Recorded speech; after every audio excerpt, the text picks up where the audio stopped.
Assalamualaikum. Kami kelompok 1 yang beranggotakan 1. Alia Amelia -01, 2. Ismail Hanafi 11, 3. Geni Sartika 23, 4. Zulfadli 25 akan menampilkan hasil wawancara kami. Berikut ini hasil video wawancara kami. Assalamualaikum warahmatullahi wabarakatuh. Assalamualaikum warahmatullahi wabarakatuh. Terima kasih terlebih dahulu, terima kasih kepada Bapak yang telah memberikan kesempatan dan waktunya kepada kami.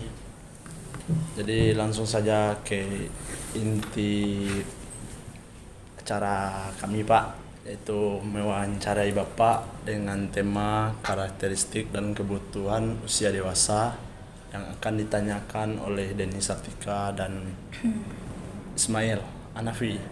Pada tim penanya, dipersilakan.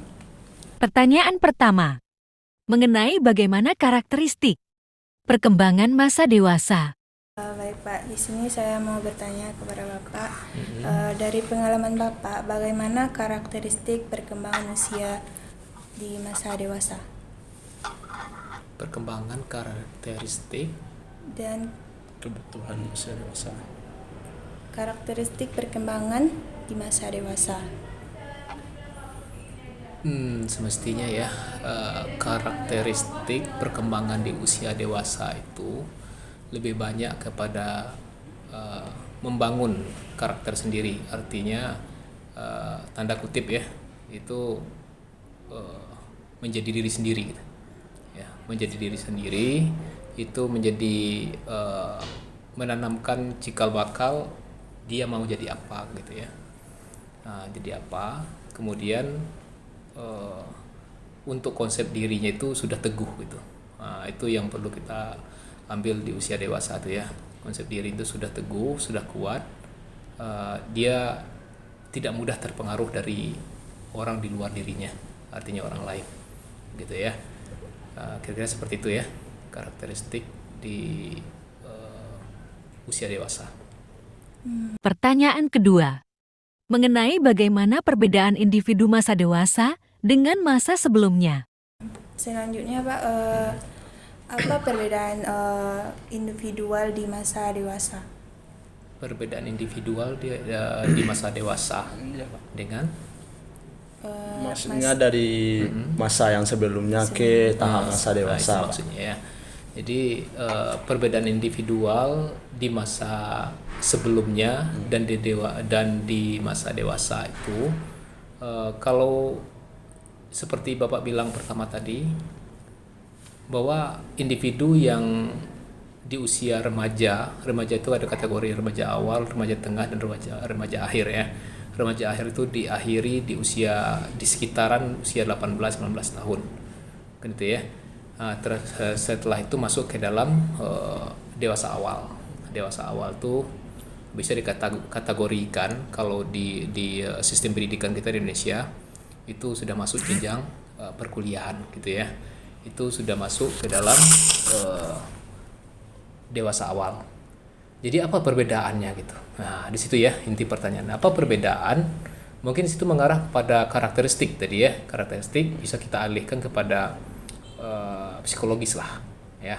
Karena psikologis, di mana pola pikir yang sebelumnya itu masih banyak dipengaruhi atau bisa dipengaruhi oleh orang lain, tetapi setelah beranjak ke dewasa, dia banyak kepada konsep dirinya itu lebih kuat gitu, lebih kuat, lebih teguh, dan lebih kemandiriannya itu sudah meningkat gitu. Jadi dengan kata lain bahwa usia dewasa itu sebetulnya dewasa itu kan tidak menggambarkan tentang umur, tapi dewasa itu kan ke dalam psikologis, matang atau tidak matangnya. Nah, pada umumnya pada usia dewasa itu dia sudah bisa memberi nasihat, sudah bisa kemandiriannya meningkat gitu. Ketergantungan terhadap orang tua itu sudah mulai berangsur berjarak gitu ya. Kemudian idealisnya semakin meningkat, jiwa critical thinkingnya itu sudah meningkat gitu, berangsur meningkat. Jadi tidak Intinya tidak lagi yang namanya kayak belajar tidak lagi disuapin ya. Suapin artinya apa yang dikasih yaitu diterima. Apa yang dikasih itu diterima tanpa ada mengeksplor ilmu pengetahuan di pikirannya. Sedangkan dewasa itu dituntut untuk mengeksplorasi ilmu pengetahuan seperti yang saudara lakukan sekarang ini kan termasuk cara atau karakteristik di usia dewasa awal ya. Nah, oke. Pertanyaan ketiga. Mengenai apa saja kebutuhan-kebutuhan masa dewasa? Pada main Yang ketiga Pak, apa saja kebutuhan masa dewasa? Kebutuhan kemandirian bisa ya, kebutuhan untuk terlepas dari orang tua sudah termasuk ya, kemudian kebutuhan aktualisasi diri juga termasuk ya. Apa contoh misalnya aktualisasi diri, penyampaian pendapat atau penyampaian ide atau penyampaian bakat ya. Penyampaian bakat tidak lagi diminta tetapi dia akan menampilkan dengan sendirinya. Itu sudah merupakan kebutuhan ya, kebutuhan. Ini Bapak gambarkan pada diri Bapak sendiri di usia sekolah dengan setelah sampai kepada usia dewasa, kuliah gitu ya, atau terlepas dari orang tua tadi, itu terasa. Di mana sering Bapak bilang ke beberapa kelas nih ya, di mana dulu karakter Bapak yang sering pendiam, menyendiri, dan menganggap bahwa ya sumber informasi itu dari luar, bukan digali gitu. Nah, sementara di beranjak ke dewasa Bapak berusaha untuk aktualisasi diri.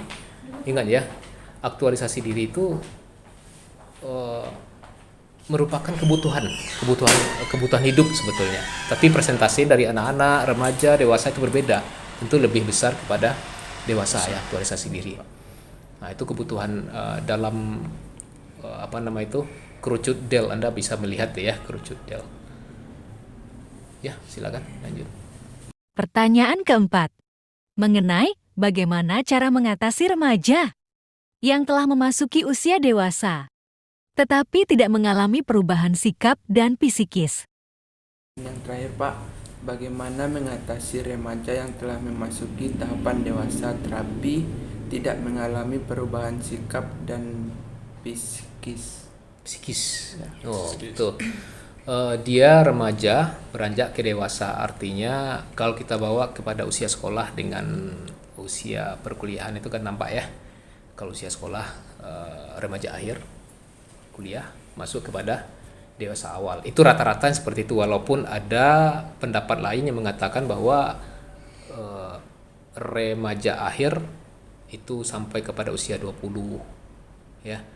Namun di pendapat lain mengatakan bahwa usia remaja akhir itu berakhir pada usia 18-19 tahun. Nah, tadi inti pertanyaan tadi perubahan psikis. Ya, apa perubahan psikisnya? Gitu ya. Nah, atau bisa lebih perkuat lagi.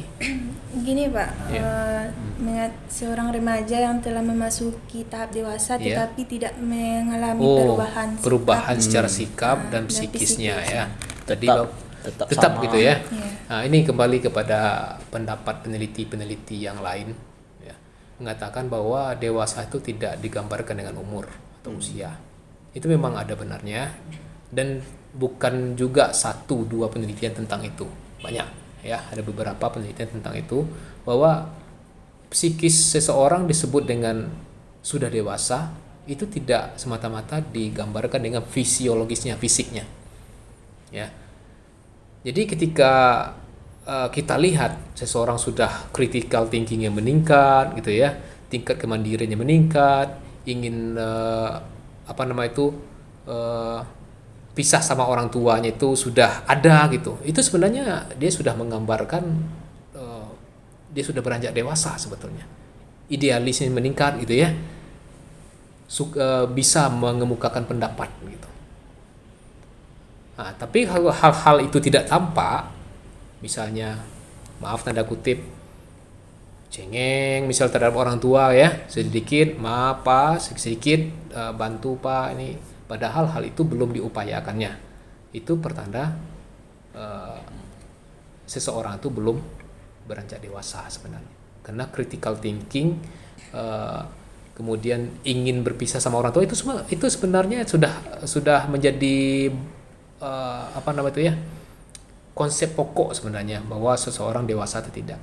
Kalau kita merasa sudah dewasa, selain dari umur tadi ya, secara psikologis juga pasti kita ada keinginan, oh saya tidak bisa tergantung dengan orang tua, saya tidak bisa tergantung dengan teman. Itu sudah menjadi konsep ya, sudah menjadi konsep itu. Tidak bisa dikatakan tidak. Karena kalau ketergantungan terus tanpa berpikir untuk berpikir mandiri, itu kita terbawa dengan arus sehingga kita memang susah secara psikologis untuk dewasa. Ya. Seperti itu kira-kira. Itu perbedaannya. Baik, Pak. Baiklah, terima kasih atas pengalaman dan ilmu yang Bapak sampaikan kepada kelompok kami. Semoga nanti ke depannya kami dapat menerapkan ilmu dan pengalaman Bapak di jenjang pendidikan saat kami jadi pengajar nantinya. Iya, oke. Bisa Pak tambahkan sedikit ya. Ya. Boleh, Pak. Jadi apa-apa yang Bapak sampaikan jawaban ini atau hasil wawancara ini itu murni dari Hasil pendapat hasil Bapak pendapat sendiri. Bapak. Jadi Bapak tidak mengutip ya, tidak mengutip yang namanya tentang kata-kata buku atau tekstual ya, tetapi ini murni pengalaman dan juga hasil daripada eksplorasi ilmu mungkin ya. Seperti itu ya. Jadi kalau ada kurangnya nanti ya mohon maaf, ya itu pendapat Bapak. Ya, itu pendapat Bapak. Kalau ada lebihnya silakan ambil ya. Kalau ada kurangnya silakan buang aja. Ya. Oke, gitu aja tambahannya. Pak. Ya. Ada lagi? Baiklah. Sekian, terima kasih. Assalamualaikum warahmatullahi wabarakatuh. Waalaikumsalam warahmatullahi wabarakatuh. Sekian dulu ya. Kami kelompok 1 mengucapkan terima kasih atas bantuan dan dukungan dari dosen dan teman-teman, sehingga wawancara kami bisa berjalan dengan lancar. See you guys!